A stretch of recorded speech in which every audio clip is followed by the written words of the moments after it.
Thought for the day. When we direct our thoughts properly, our emotions no longer have the power to control us.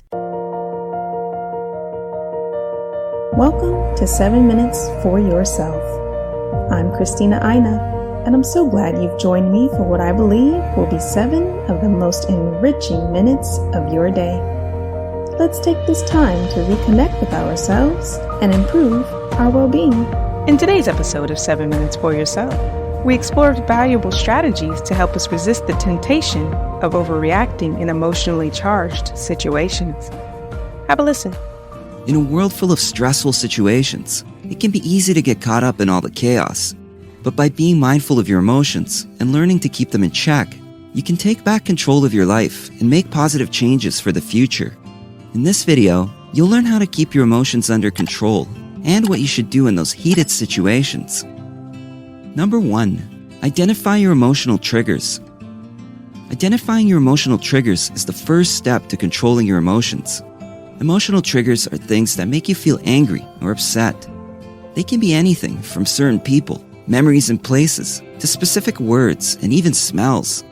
We all have different triggers, so this requires some self-reflection and introspection.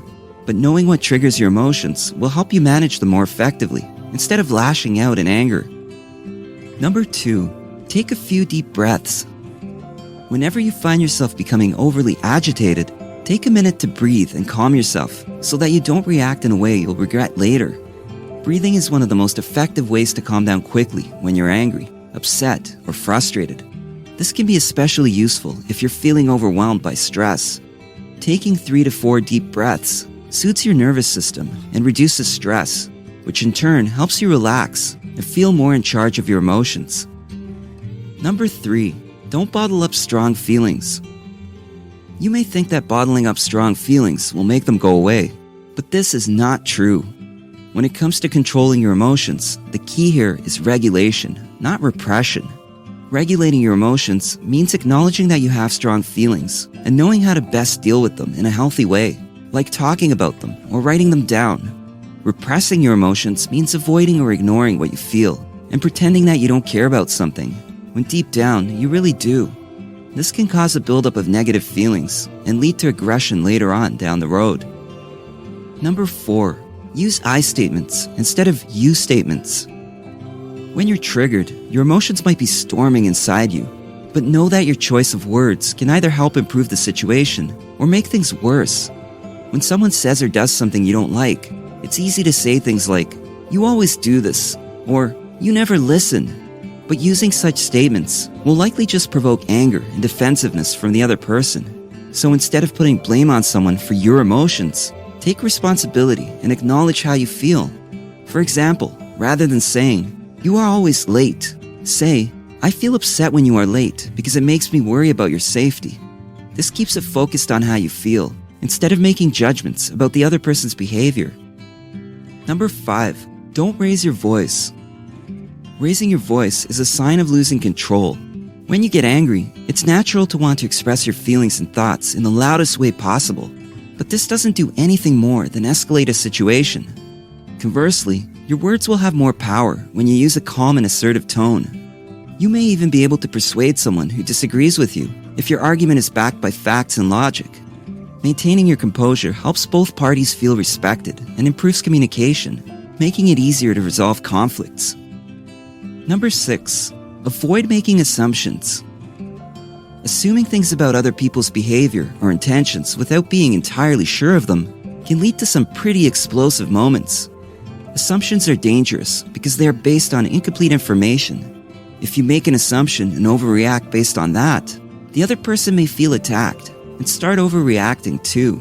So next time someone says or does something you disagree with or don't understand, don't jump to conclusions. Instead, ask questions to clarify what they mean before forming an opinion about their comment or action.